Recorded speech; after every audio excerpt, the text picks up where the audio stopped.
শুভ আর তৌহিদ পড়ত একই বিশ্ববিদ্যালয়ের চারুকলা বিভাগে। শুভ ভালোবাসত ক্যাম্পাসের ক্যানভাসে ছবি আঁকতে, আর তৌহিদ মেতে থাকত থিয়েটার আর নাটকে। রাত জেগে চায়ের দোকানে আড্ডা দেওয়া আর শিল্প নিয়ে তর্ক করাই ছিল তাদের নিত্যদিনের কাজ। পড়াশোনা শেষে তৌহিদ নাটকের টানে পাড়ি জমায় কলকাতায়, আর শুভ নিজের শহরে থেকে একটি ছোট ডিজাইন ফার্মে কাজ শুরু করে। সময় যত গড়াতে থাকে, দুজনের জীবনও নিজস্ব ব্যস্ততায় ভিন্ন পথে চলতে থাকে। দীর্ঘ 5 বছর পর এক কনকনে শীতের রাতে শুভ লোকাল ট্রেনের জন্য স্টেশনে অপেক্ষা করছিল। ওভারওয়ার্ক, একাকিত্ব আর জীবনের নানামুখী ব্যর্থতায় সে মানসিকভাবে ভীষণ ক্লান্ত ছিল।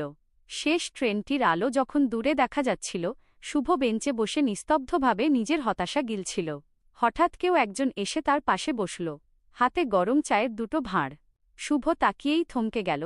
সামনে দাঁড়িয়ে তৌহিদ, ঠোঁটের কোণে সেই চেনা হাসিটা। শুভ অবাক হয়ে জিজ্ঞেস করল, তুই এখানে? তুই তো কলকাতায় থাকিস। তৌহিদ চায়ের ভাঁড়টা শুভর হাতে দিয়ে বলল, শুনলাম তোর শরীর আর মন ভালো নেই। বন্ধু যখন ভেঙে পড়ে, তখন দূরত্বটা কোনো অজুহাত হতে পারে না রে। তাই শেষ ট্রেনটা ধরে চলে এলাম। কোনো বড় উপদেশ নয়, শুধু সেই কনকনে রাতে গরম এক কাপ চা আর পাশে বসে বন্ধুর শান্ত উপস্থিতিতেই শুভর সমস্ত ক্লান্তি ধুয়ে মুছে গেল।